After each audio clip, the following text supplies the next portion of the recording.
woke up one morning and there was a massive fight going on just down from where we were staying.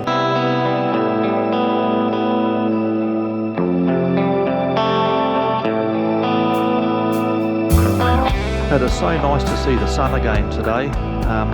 Seems like it's been forever since we've had a nice blue sky and sunny day.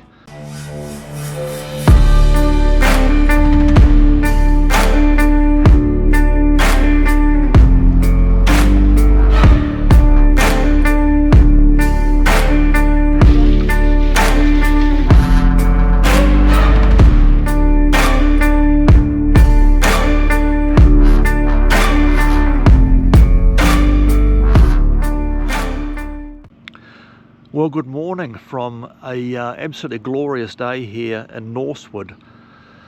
It is so nice to see the sun again today.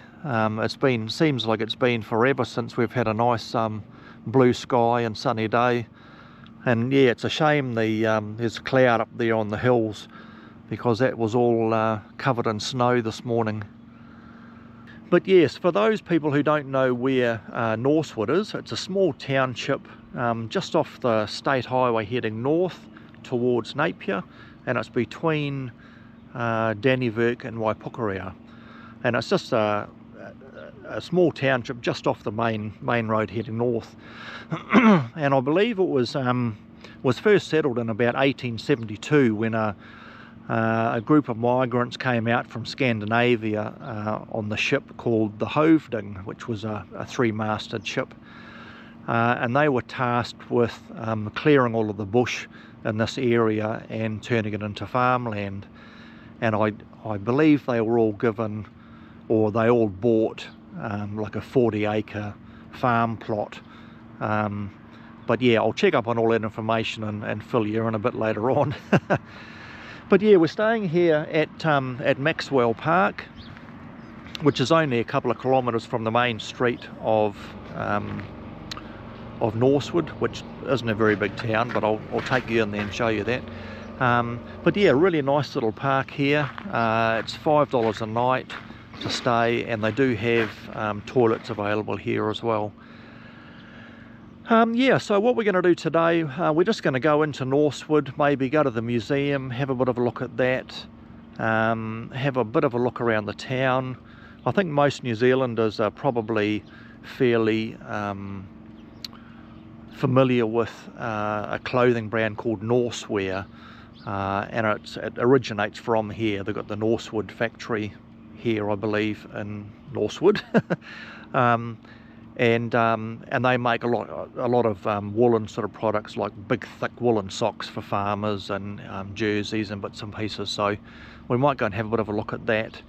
Yeah, and just have a general look around town. So there's certainly worse things you can be doing on a beautiful day like today. So yeah, let's go exploring. Oh yes, and again, before I take you into town there, just want to say a special thanks to all the people that have subscribed to the channel and for all of the wonderful comments we've been getting. So thanks very much for that, guys.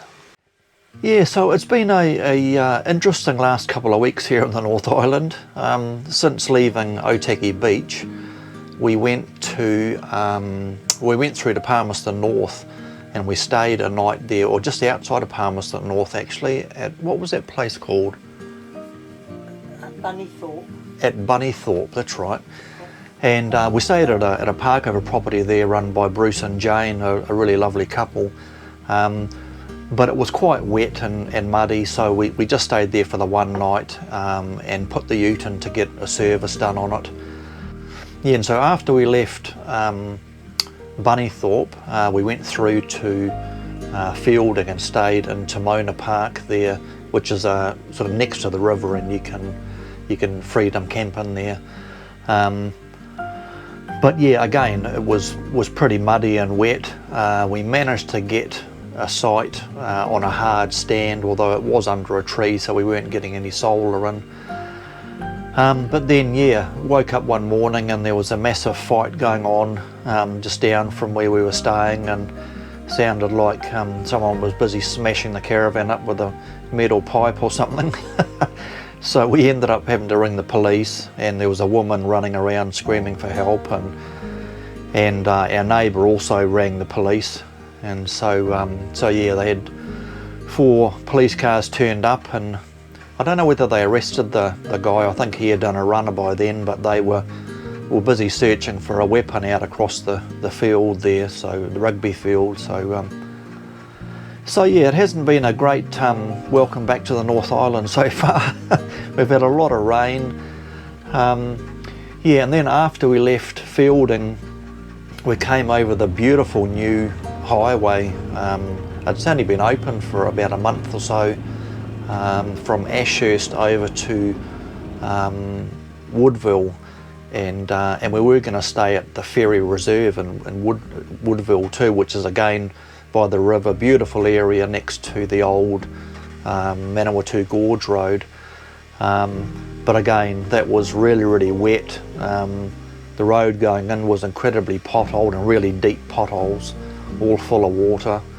And yeah, I didn't want to get off the road because I thought I'd probably get stuck. So we scrapped that idea, and then ended up going through to Mangatainoka, and we stayed at the back of the Tui Brewery there, because we were still expecting another couple of rainy sort of days. And so at the back of the brewery there's a big car park area which isn't used anymore, and of course it's all tar seal, so it was perfect spot for waiting at a bit of rain, being on a nice hard stand and not having to get out and cart mud into the caravan on your feet. So yeah, that was really good, and we had a couple of really good nights stay there, and then from there we've come through here to where we are in Norsewood. Yeah, so it's like I said, it's been an interesting couple of weeks, and yeah, and certainly nice to see a bit of blue sky today. But anyway, let's get into Norsewood and I'll show you around in there. So as I mentioned earlier, the 3-masted ship, the Hovding, brought 365 Norwegians and 11 Danes to the shores of New Zealand from Norway. The journey left from Christiania, which is now called Oslo, and took 108 days to get to Napier.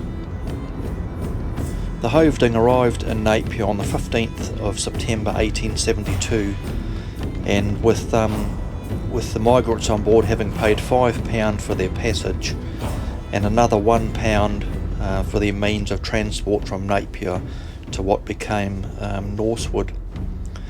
They then forked out £40 each for their 40-acre farm plots.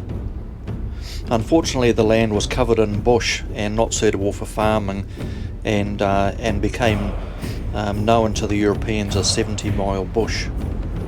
Timber mills were established throughout the district, and eventually the land was cleared and finally made way for farming.